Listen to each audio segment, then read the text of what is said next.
আসসালামু আলাইকুম প্রিয় হোমিও শিক্ষার্থী বন্ধুরা, আমরা আজকে আলোচনা করব শিশুর কোষ্ঠবদ্ধতা নিয়ে। মায়ের কোষ্ঠবদ্ধের দাঁত হইলে শিশুর কোষ্ঠবদ্ধতা হতে পারে।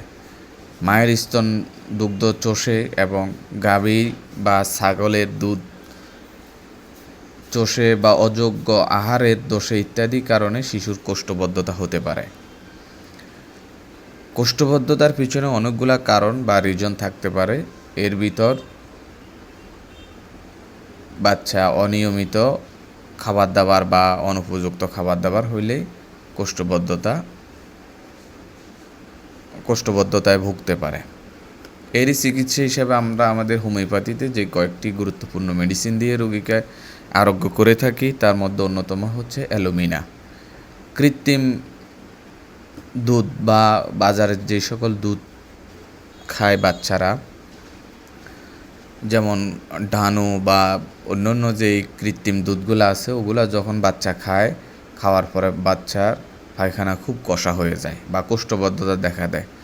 এক্ষেত্রে কৃত্রিম দুধের পাশাপাশি বা বাজারের খাবার দাবার যেগুলা খায় বা যেগুলা অনুপযুক্ত খাবার, এই ধরনের খাবার বাচ্চা খাওয়ার পরে যে সকল বাচ্চাদের শুনবেন যেই পায়খানা কষা হয়, তথা আমরা অ্যালুমিনা দিব। একদম অমোঘ একটি মেডিসিন অ্যালুমিনা।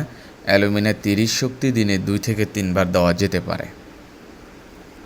হাইড্রেস্টিস মেডিসিনের লক্ষণ হচ্ছে যে সকল বাচ্চারা দুধ খায় তাদের কোষ্ঠবদ্ধতা দেখা দিলে আমরা ওই ক্ষেত্রে হাইড্রেস্টিস ক্যান মাদার টিংসার আকারে 4-5 ফোঁটা হালকা ডিস্টিল ওয়াটারের সাথে মিশিয়ে দিনে 3 থেকে 4 বার দিতে পারে। এটি 200 শক্তি দিনে 2 বার করেও দেওয়া যেতে পারে। ম্যাগনেসিয়াম ইউরের লক্ষণ হচ্ছে শিশুর কোষ্ঠবদ্ধ এবং শুকনো মলদার হতে এটি ভাঙ্গে পড়ে, মানে পায়খানাটা খুবই শুষ্ক, এটা ভেঙে পড়তে থাকে। মিউরের একটি গুরুত্বপূর্ণ লক্ষণ। 30 শক্তি দিনে 2 থেকে 3 বার, পরবর্তী প্রয়োজনে 200 শক্তি দিনে 2 বার করেও দেওয়া যেতে পারে। সেনিকিউলা, জীর্ণশীর্ণ যে সকল বাচ্চা থাকবে, কোষ্ঠবদ্ধতা পায়খানা বসে কোদ দিলেও কিছুটা মল বের হয়, আবার ভিতরে পুনরায় ঢুকে যায়। কোষ্ঠবদ্ধের ক্ষেত্রে আমরা সেনিকিউলা দিব। সেনিকিউলা 30 শক্তি দিনে 2 থেকে 3 বার দেওয়া যেতে পারে। সাইলেসিয়া, পুষ্টির অভাবে শিশু রুগ্ন, মুখমণ্ডল বুড়োর মানুষের মতো দেখায়, শীত কাতরে পায়খানা কিছু অংশ বের হয় আবার ভিতরে ঢুকে যায়। অনেক সময় কিছু বাচ্চাদের পায়খানা আঙ্গুল দিয়ে বের করতে হয়। এই ক্ষেত্রে আমরা সাইলেসিয়া দিব। সাইলেসিয়ার রোগী খুব মেজাজি হবে, শীত কাতরি হবে বাচ্চারা। এই ক্ষেত্রে আমরা সাইলেসিয়া 200 শক্তি দিনে 2 বার করে দেওয়া যেতে পারে।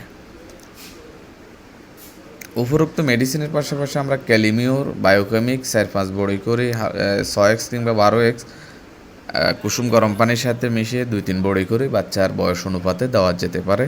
দিনে 2 থেকে 3 বারও দেওয়া যেতে পারে। পথ্যপাত্য হিসাবে এই রোগীকে মায়ের